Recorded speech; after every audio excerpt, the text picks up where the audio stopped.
So let's turn to secularism, and you've touched on secularism in part of your answer to that question. But secularism, I think, is, I've come across I remember sitting in a forum of scholars, and there was one particular imam who said that secularism is good for us because it allows us to navigate our differences in a way in which we're not going to kill one another. And I think he was speaking in the context of India or something like that, where potentially, if there isn't a secular framework through which we organize ourselves, then one religion is going to dominate. Like as we see in India today, you've got this sort of dominant Hindu nationalism, and that is at the expense of Islam and Muslims and other religious faiths. So secularism, in his mind, was the way by which we navigate and filter some of these differences. And there are Muslims who would argue that even though for sure Islam has more to say than just prayer and fasting, in these dynamic multicultural societies, we can't allow Islam to dominate to the degree where other religions and other people are undermined, because that's going to create backlash and trouble. So work us through this dilemma that many Muslims may face. Term secularism itself. And so it's often mentioned that this was coined by George Jacob Holyoake. And the reason for which he coined this term was actually to come up with a more palatable alternative to the previous term that he was using, which was atheism, right? So initially, he was part of this group, the Oracle of Reason, propagating atheism, and that didn't work out too well. And so rather than saying that religion is false, the idea is, let's just say religion is irrelevant to our moral choices. It's irrelevant to the public order.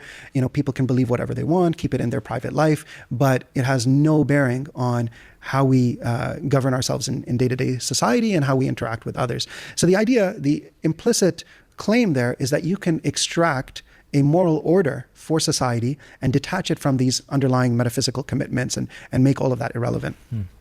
Now, the interesting thing, someone who's been called the inventor of secular politics is Niccolo Machiavelli, right? And Machiavelli's name has become synonymous with this idea of the ends justify the means, right?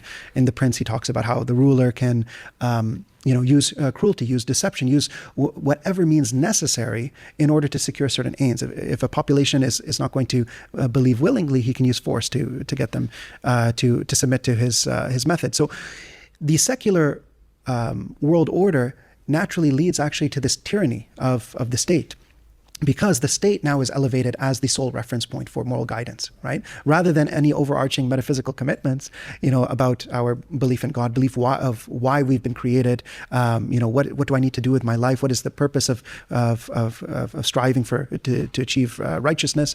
Rather than all of that comes from, the religious tradition, now we're going to say that, the only metric of morality in society is the dictates of the state. You can see how that contributes to tyranny. So rather than accepting this claim of secularism as being this neutral arbiter between religious traditions, and it's the only place where we can all come together and agree, in fact, it institutes a perverse form of oppression and subjugation on people.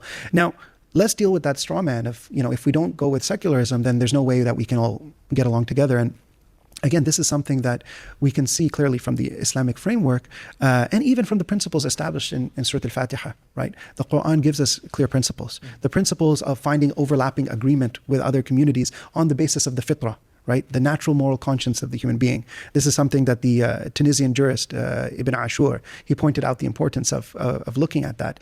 And we can have pluralism without relativism, rather than relativizing and saying, you have your fictional beliefs, everyone has their fictional beliefs, and that's the only way we can create a shared public order.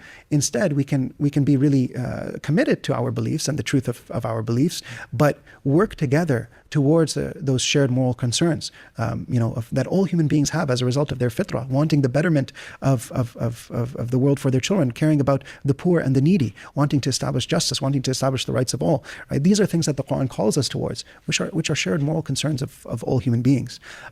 So that's where the Quran actually provides us with a framework, which is, it's not a tyranny of a religious order. Instead, it's bringing people together on the basis of these shared moral concerns and commitments that for us is tied to our worldview.